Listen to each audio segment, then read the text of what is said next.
is to look at whether we are looking at the question of regional cooperation or integration.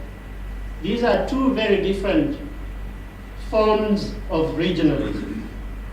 And so my argument is that cooperation is really the coordination and coalescence of policies around common policies.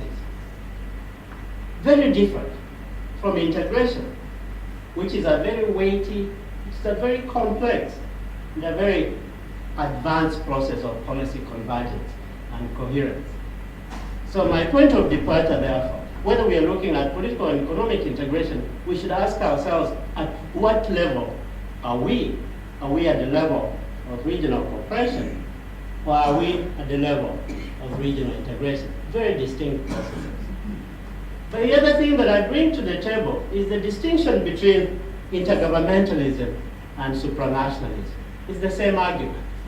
Intergovernmentalism is cooperation in very key but targeted areas. But supranationalism is really the robust process where regional actors, in fact, ought to build very effective regional institutions.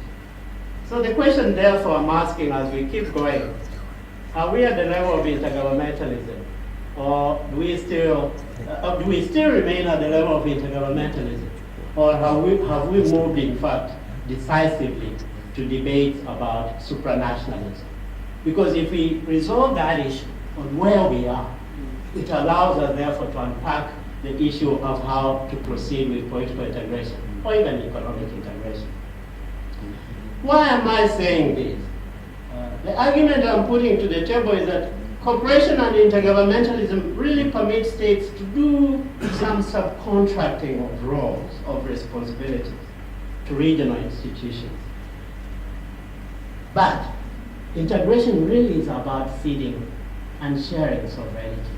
And so that's the big argument. How much have we done in sharing sovereignty? How much have we done in starting the debate about shared responsibilities? And therefore, I think I look at integration as what I call constrained sovereignty, whether it's at the political or at the economic level. The constraining of sovereignty also says national interest or nationalism take very secondary places. And so my question, therefore, is at what level are we? How does one get to integration? And there are two approaches. The first one, which I call the Big Bang approach, almost on the level of fast tracking. We'll come to that. But I think the more common approach to integration is what I call gradualism. You incrementally build the institutions around integration as you cede sovereignty, as you begin to share many things. And that's why I call it the organic, the more realistic approach to integration. Why is this distinction important? The distinction between cooperation and integration, the distinction between intergovernmentalism and supranationalism. The distinction is important because ultimately I think the objective of integration is, as I said, to denude sovereignty, to invest in very strong institutions. Having said that, the way I resolve the issue of what should come first is very simple. It's to say, in fact, economic and regional integration need to go hand in hand. They cannot be separated. Although as we keep going, I think we'll see there is some tactical separation. I mean, you have to decide. You have to prioritize. But ultimately, the argument that I'm making, therefore, is that I think economic and political integration are very complementary processes if we are serious about building supranational institutions, if we are serious about political integration. I step back here to, there is a famous typology about how you get at political integration. And it comes out of the older essay by Jacob Werner Bahn in the 50s, where he looks at integration as a process that is proceeding gradually from a free trade area into the preferential trade area, free trade area, customs union, common market, monetary union, and then you finally end up with political integration. And my point is that that typology was useful at some point, but it's probably not as useful now as we begin to think about how you actually do these things at the same time, how we build political integration and economic integration. So in a way, I'm saying, ideally, we should not be waiting for the political federation or political integration. We can still leave these things together. The argument, however, is to say, if you buy into the thesis that political and economic integration are complementary things, you have to be very strong about what kinds of institutions are you putting in place. And I think this is the point I want to keep coming back to. Institutions are important because they not only restrain what we do, but institutions are also important because they enable us to do things. So as we look at supranational institutions or even intergovernmental institutions, we are going to ask the question, what kinds of institutions have we built around these issues? So let me look at, because part of my mandate was to say, what are the pillars of economic, or what are the pillars of political integration? And so what I decided to do is simply to divide the debate into what I call the first order priorities and second order priorities. And I'll come back to the second order, and I'll also come back to the distinction between the two. And the way I'm arguing about first order priorities is to say all the things that we associate with economic integration, whether it's a question of overcoming small economies, broadening markets, rationalization of production, all the goodies we associate with economic integration, I argue, in fact, constitute the essential foundations of political integration. And that's the argument we have to keep coming back to. We can never give up on building economic institutions that are going to underpin the process of political integration. And the argument is very simple. It's the old argument about functionalism, the bread and butter debate. The coal and steel, if you remember 1957 in Europe.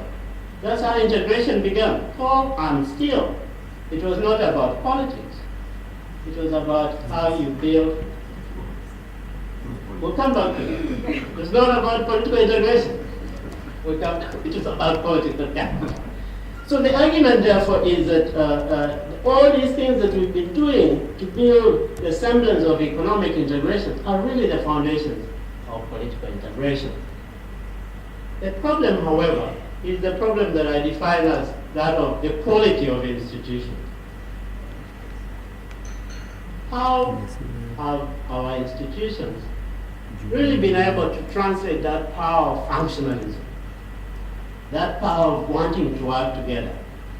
How have our institutions really galvanized around that goal of functionalism? And so I'm asking, therefore, we need to pay more attention to customs union, the common market. These are operative institutions, I think, in translating that whole economic planning into a political program. But the question I'm also asking, therefore, is as we look at the customs union, market integration, all these good things, how far have they moved beyond cooperation? How far have we proceeded beyond mere intergovernmentalism?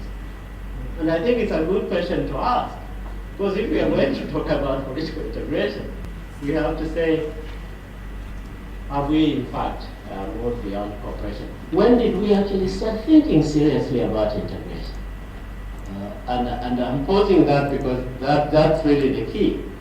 And as I defined it earlier, how have we been able to translate these institutions, give them life?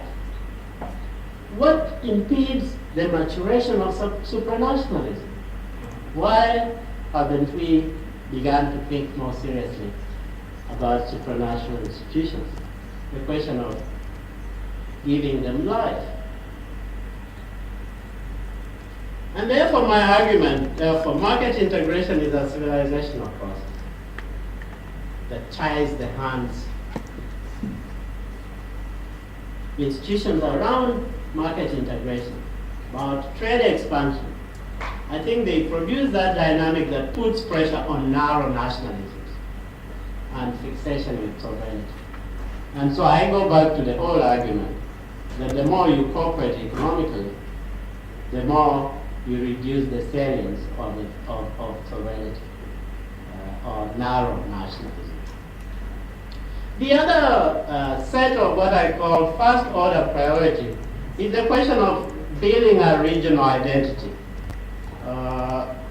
And I think that is an important element as we look at the problem of political integration. To what extent have we built up that regional identity that actually can then underpin the debates about political integration? And so I argue here that in fact there are prior processes of regionalism in East Africa, from the 60s, from the 20s. There are migration patterns. We have relatively open borders. And we have, in fact, what we call the process of cultural homogenization. Not really cultural homogeneity, but cultural homogenization. We are beginning to create some bigger identity about East Africa. And all these have helped actually in creating what I call the infrastructure for a regional identity. And that's important as we begin thinking about how to build much more strong supranational institutions. We have that identity. We still look at ourselves as a region, we still have problems, but I think we are getting there. And that to me is a big foundation of regional integration. But I also argue that there are new technologies that in fact are beginning to tone down these barriers that we've had over the years. The second order of priorities is what I call the regionalism from below. And this is a phrase, if you look at the literature, the phrase is used really to look at the role of non-state actors, civil society, private business, youth groups, and so on, the role of these actors in the integration process. So it is actually therefore a very good phrase to capture all these activities, the constituencies, the actors around the East African integration project. So the argument therefore is that once you have these actors coalescing around the goal of regional integration, I think they do furnish therefore the momentum for political integration. And I only put them in the second order because they're really more recent. We didn't have active civil society groups in the old East African community. So these are very new things, but they're important as we begin to debate about how to build a regional, an integrated region. But I think the role of these actors, second order actors, is also important because we need to go beyond, I think, there was a question raised about political will. And I'm always very nervous when I hear about political will. My point is always, we need to have demand-driven regionalism. Instead of complaining about lack of political will, we have to say, who is demanding that there be political will? So the integration process, therefore, is not going to come on a silver platter. And I think that's why the argument about the new actors in the integration project is they will have to contest and demand that we have regional integration. The people will have to contest that we have more functional institutions, not regional cooperation. But I think we also have to be very careful when we talk about scrambling regionalism from below. And I'm arguing here, therefore, that there needs to be more engagement. If we are serious about national political integration, we'll have to think more clearly about forging of common political values as East Africans. But these common political values are not going to come from above. I mean, I think I applaud the community for coming up with all protocols and so on. But in fact, my argument is that those are not enough. So we need mass-based countervailing pressures for genuine participatory institutions and good governance. And I'm not talking here about the electoral democracy. I'm talking about more meaningful, more broad-based participation about the nature of our politics as East Africans. And that is the point that I'm saying needs to be accurately read as where do we begin?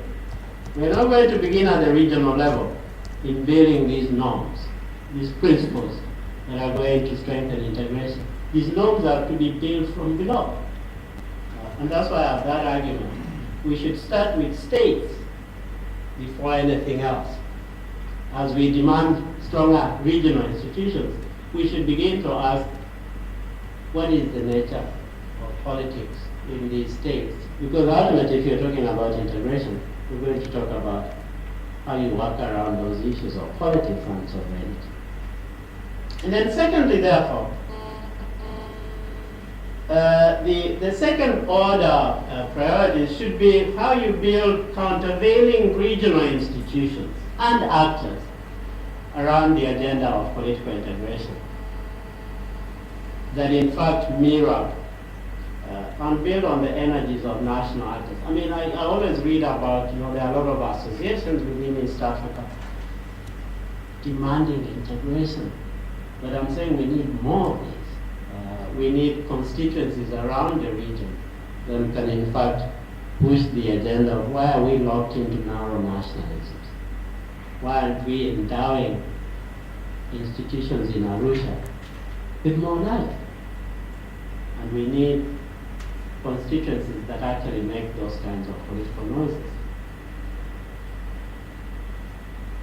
So there is the existing model, therefore, of protocols. I think East Africa has done very well in beginning to raise the debates about good governance, democracy, foreign policy coordination, defense, and so on. All these, I think, are important. I argue they are very important building blocks on the road to political integration. But they will remain stuck at the level of intergovernmentalism if there is no buy-in by what I'm calling the broad-based constituencies and actors. And so I think we need to say these protocols are interesting, but we need to say, how do we actually effectively implement them? And that's why I also argue, therefore, that we need to build constituencies around protocols. And this should be a priority as part of efforts to popularize regional institutions, regional platforms about common values and principles. Having said that, therefore, let me just summarize my argument. Political and economic integration go hand in hand, but the ultimate thing is to decide what kinds of institutions we have erected around these objectives. And so it's a question of whether, in fact, as I said, we're building cooperation or we're building integration. I'm not convinced that we are doing more in the integration arena. I'm still convinced that we are doing more in the cooperation arena, but we should not remain stuck at that level. So let me look at what I call the continuing obstacles to integration. And I think the first thing I just put to the table is that the question about a forum like this, we need very honest debates. We need frank debates about how to translate cooperation from cooperation into integration. And we should also be frank about why these processes have been very slow. We should be frank about why we haven't moved an inch. And maybe I'm exaggerating, but that's part of the debate. Why we haven't moved an inch from cooperation to integration. Why are we so behind in meeting most of the objectives that we put in our protocols, in our treaties? We should by now be 2 years into an East African federal presidency. And the question is what happened? And who is to blame? So these are the questions that I want to put to the table, because often if we don't have an honest debate, we keep dancing around these issues. So I think I just want to identify some of the problems that I think are impeding the integration agenda. One, the problem of mistrust about economic and other gains, they still persist in the region. But fortunately, I argue here that we may not go back to the disaster of 1977. I think we are far beyond breaking up the community. So we're doing very well in that regard. But I think we also have to say we still don't trust each other as much. And if we don't trust each other, how are we going to forge that integration agenda? The problem of violence, stemming the culture of violence and instability in the region. And I'm just asking the question, therefore, whether in fact we move beyond the post-conflict phase in the region. And this is an issue that we have to ask ourselves. Are we out of the woods when it comes to electoral violence? Border conflicts. There are border conflicts in this region. And when I see that there is border conflict on the Jingo or whatever, I wonder, what are we doing here? Ethnic and regional intolerance. These are problems that still dodge our member states. My point is, political integration is not going to resolve these problems. These are problems of underlying insecurities and conflicts. They will need to be resolved before we begin to think about integration.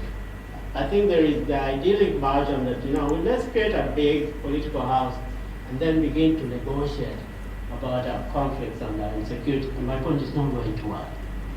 You need them resolved before we actually begin to talk about integration. Then I also raise the issue of new members.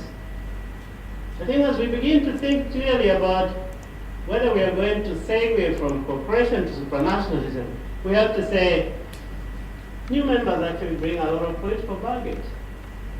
And that's the kind of political baggage we'll have to resolve, even as we begin to think clearly about political federation.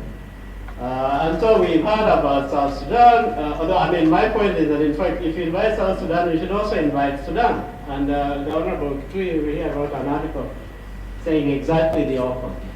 But anyway, we can come to that. So you have Sudan, you have Somali, South Sudan, Somali as potential members. And I'm actually saying that may delay the establishment of some of the objectives around integration. And so we have to ask the question, when is the invitation going to stop? You just can't keep inviting everybody. The other issue that I put to the table is the question of the merger between East African Community, SADC, and COMESA. So we are looking at this as a potentially an interesting dynamic in African integration. It's going to help us deal with the issues of multiple memberships and so on, broaden economic integration within the larger region, and potentially, therefore, deal with the problem of bad neighborhoods. Because East Africa cannot build integration when we have countries that are poor around us. So that dynamic is very interesting. My problem, however, is the uncertainty of whether, in fact, the merger, if you begin to talk to SADC and COMESA, whether that is going to frustrate the clear objective of regional or political integration. Because then you're talking to so many parties. And the question of dealing with how you seek sovereignty around those issues becomes a bit problematic. So I'm raising the question, therefore, we should begin to think about the implications of these new kinds of regional blocks that we are now going to get into bed with. The final issue is actually the problem of what I call the fallacy of time frames. And the Honorable Wako, I think, I wish he was around, because the fast track is coming. The fast track paper came out with very clear time frames. And I'm arguing, therefore, that time frames that are never met undermine the integration process. because they deepen the legitimacy crisis around these institutions. But also, if you have unrealistic time frames, you foster a sense of policy improvisation.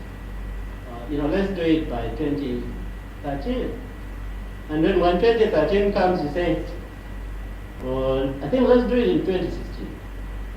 It's a fallacy of time frames, because time frames are promise.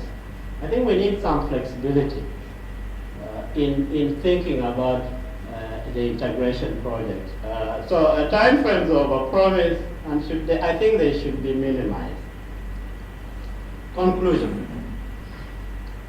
I come out very clearly on the issue about political and economic integration. As I said, my argument about complementarity says we should be pushing these two processes together like complementary, but ultimately I think economic foundation, economic integration is the foundation, in fact, of political integration. Political integration only comes up later to consolidate these economic gains that, in fact, we have achieved. And so the priority, therefore, is what is achievable. The question why I'm raising the question of what is achievable is probably to say, tactically, we should not invest too much in political integration if we have not created the foundation. So it's just a tactical. The two things should go together, ideally, but in the real world, I think we should focus on how to build the very foundations of political integration, which is economic integration. The whole argument. And therefore, I argue, how you sequence those two things is really the hard choice that you, ladies and gentlemen, have to face in actually dealing with the problem of building an East Africa that is united. But I'm also saying that problem is not surmountable. The challenges of sequencing are not insurmountable once we know where we are going, once there is clarity of outcomes. My final point is simply to say we should do more in strengthening the autonomy of regional institutions, particularly the Secretariat. And I think I want a good debate on that, how we, as a process of creating more autonomous institutions, you strengthen the Secretariat, but you also strengthen institutions such as the East African Development Bank, which we don't hear too much about. Where is it in the agenda of integration? The East African Court of Justice. I'm saying there are clear institutions that need to be given more life to provide the leadership in the problems of integration, if we get there. But I'm also arguing that we should minimize the significance of institutions such as the Legislative Assembly in Arusha. That to me is not an important institution in the integration project. So I'll stop on that provocative note.